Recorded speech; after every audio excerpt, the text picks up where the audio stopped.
தமிழ் குர்ஆன்.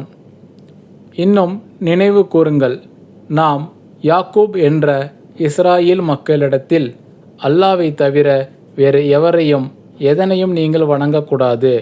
உங்கள் பெற்றோருக்கும் உறவினர்களுக்கும் அனாதைகளுக்கும் மிஸ்கின்களான ஏழைகளுக்கும் நன்மை செய்யுங்கள். மனிதர்களிடம் அழகானதை பேசுங்கள்.